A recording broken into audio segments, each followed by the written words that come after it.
Hello. আপনি কে বলছেন? ওমা, ফোন তো আপনি করলেন। এই মোবাইলটা আমার, আপনি কিভাবে পেলেন? পাইনি, মাটিতে পড়েছিল, জাস্ট উঠিয়ে সম্মান দিলাম। আপনি এই ফোনটার মালিক এটা আমি কিভাবে বুঝবো? মোবাইলটা যে আমার সেই প্রমাণ দিয়ে নিব। আর মোবাইলের ওয়ালপেপারে তো আমার ছবি আছে। ফোনটা নিয়ে আমাকে উদ্ধার করুন। ধরুন, একটা জড় বস্তুর জন্য এভাবে ফিরে আসলেন। এটা যে আমার ফোন কিনা নিশ্চিত হবেন না? কোনটা যে আমার আর কোনটা যে আমার না সেটা বুঝতে বুঝতেই তো জীবন পার হয়ে যায়। আপনি আসলে ভীষণ ভালো একজন মানুষ। আমি কি আপনার সাথে এক কাপ চা খেতে পারি? ভাইয়া শোনান, আপনি কিন্তু মোটেও ওর পক্ষ নিয়ে আমার সাথে একটা কথাও বলবেন না। যে বয়ফ্রেন্ড তার গার্লফ্রেন্ডের বার্থডেতে উইশ না করে রাত্রেবেলা ঘুমায় যায়, ওর সাথে আমার কোনো কথা নেই। আমি ওর সাথে কোনো কথাই বলবো না। তোর এই কাজটা করা একদম ঠিক হয় না। তোর জায়গায় আমি থাকলে সারা রাত জেগেই থাকতো। এই জন্যই না তোর কোনো গার্লফ্রেন্ড নাই, দেখছোস? এগুলো ঠুনকো অভিযোগ, যা ওকে গিয়ে মানা। লাবণ্য শোনো।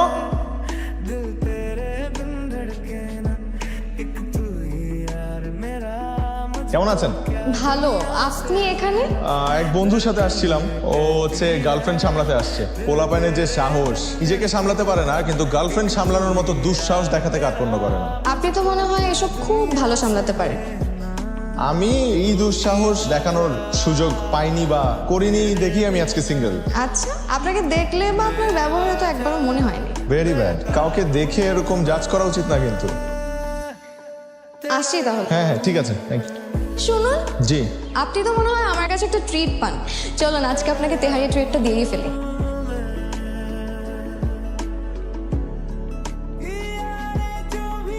হ্যালো। আমাকে আসলে একটা সুন্দরী পরী কিডন্যাপ করে নিয়ে আসছে। কেন, তুই ছোটবেলায় পরীর গল্প শুনিস নাই? ছোটবেলায় তুই তেহারির গল্প শুনছিস কিন্তু পরীর গল্প শুনিস না। দোস্ত, আমি আজকে আর পারবো না আসতে, তুই তোর মতো চলে যা।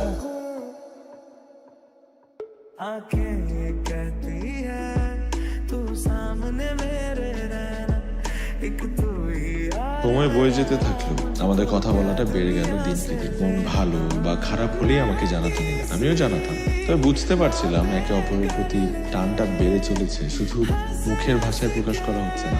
মোবাইলে ছোট ছোট লেখা পাঠাতাম, যা পড়ে নিলাম বেশ প্রশংসা করত।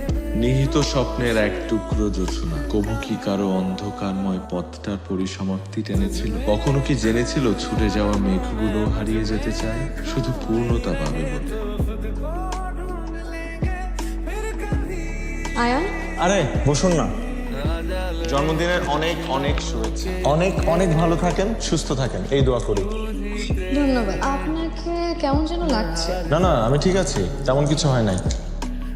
আপনার তো গায়ে জ্বর, এত জ্বর নিয়ে বের হয়েছেন কেন আপনি? এই দিনটা তো প্রতিদিন আসবে না, আর আমি শুনেছি যে পছন্দের মানুষের কাছাকাছি থাকলে নাকি জ্বরও পালিয়ে যায়। এসব অদ্ভুত কথা যে কিভাবে মাথায় আসে আপনার। উইশ তো করেছেনই, এবার চলুন। তার আগে এই কেকটা তো কাটুন, অধমের একটা মাত্র ইচ্ছে তো অ্যাটলিস্ট পূরণ করুন।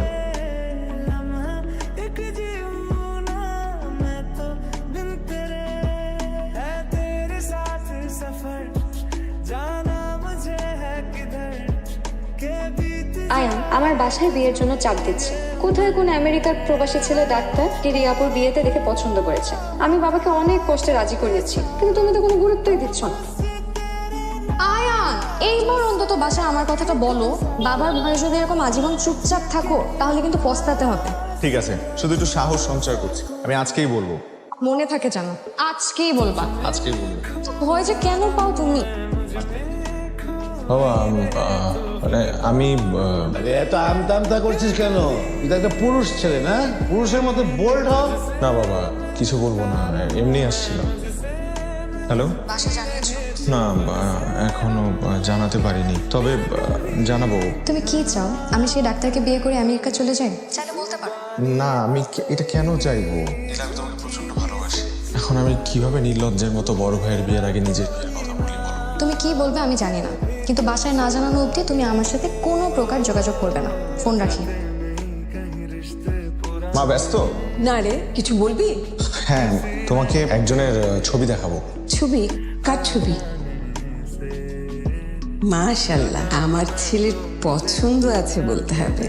মা, এখন তোমাদের ওর বাসায় যেতে হবে। এখন মানে তোর বড় ভাইরই তো বিয়ে হয়নি। মা, ওর বিয়ের জন্য বাড়ি থেকে খুব প্রেসার দিচ্ছে, তুমি প্লিজ একটু ম্যানেজ করো না।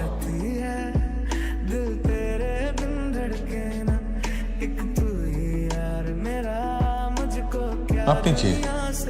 এ তো আমাদের মেয়ে নীলা। না না, আপনাদের কোথাও ভুল হচ্ছে। ও নীলা না। দেখুন, আমি আপনাকে বিয়ে করতে পারবো না, সরি। তোর মেয়ে মানে? এই বস এখানে। শোন, তোর ভাই জিয়ান ও এই মেয়েকে পছন্দ করে। আসলে আপনারা কিছু মনে করবেন না, আমার ছোট ছেলে আয়ান ও একটা মেয়েকে পছন্দ করে যার নাম নীলা। আমরা যে এখানে আসবো জিয়ানের বউ দেখতে, এ ব্যাপারে কিন্তু ও কিছুই জানতো না। ও আসলে হয়তো ভেবেছে যে আমরা ওর নীলাকেই দেখতে এসেছি।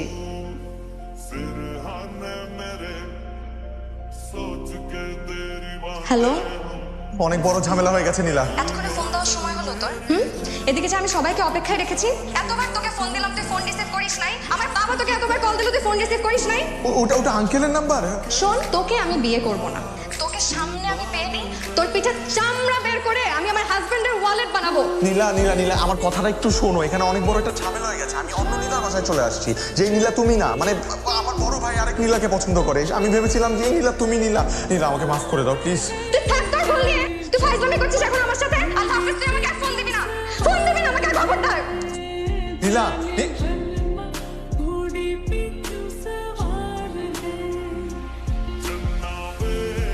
এত বড় ঘুমটা দিয়ে রাখলে তোমার এই সুন্দর মুখটা আমরা দেখবো কিভাবে? ঘুমটাটা একটু তোলো।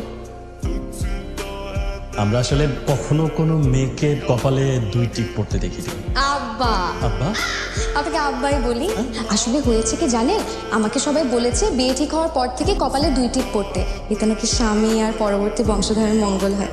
এখন আপনার নাতি নাতিরা ভালো থাকবে, এটা আপনি চান না আব্বা? ঠিক আছে তোমার কথা, বাট আমি ডিউকের ভাই আর আমার ওয়াইফ। নীলা, কি চাতা বলছিস? অব হতে যাবে কেন? তোর পাত্রের বড় ভাই। আপনার লজ্জা করে না? বয়স্ক একজন লোক এত ছোট একটা মেয়েকে বিয়ে করতে আসছেন।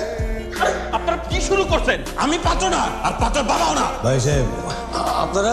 সরি, আমাদের আসতে একটু দেরি হয়ে গেল। আপনাদের দেরি থেকে তো সবকিছু গুবলেট হয়ে গেছে। সরি বাবা। কোনো সমস্যা নেই, এই চল।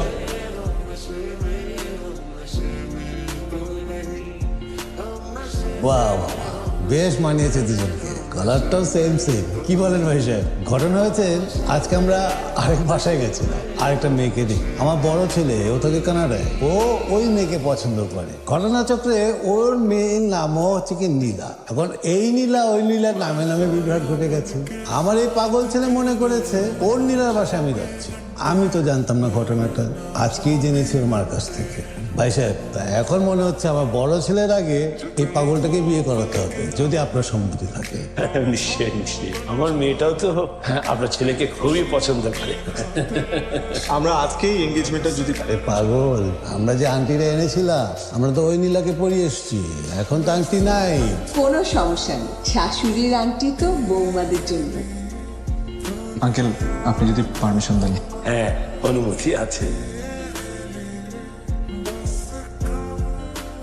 এটা তুই আজ আমাকে যে মাস্তানা বোধ করলি, তোর খবর আছে। একবার বিয়েটা হোক, পালানোর জায়গা পাবি। বাসর রাতে আমার হাত থেকে কেউ তোকে বাঁচাতে পারবে না।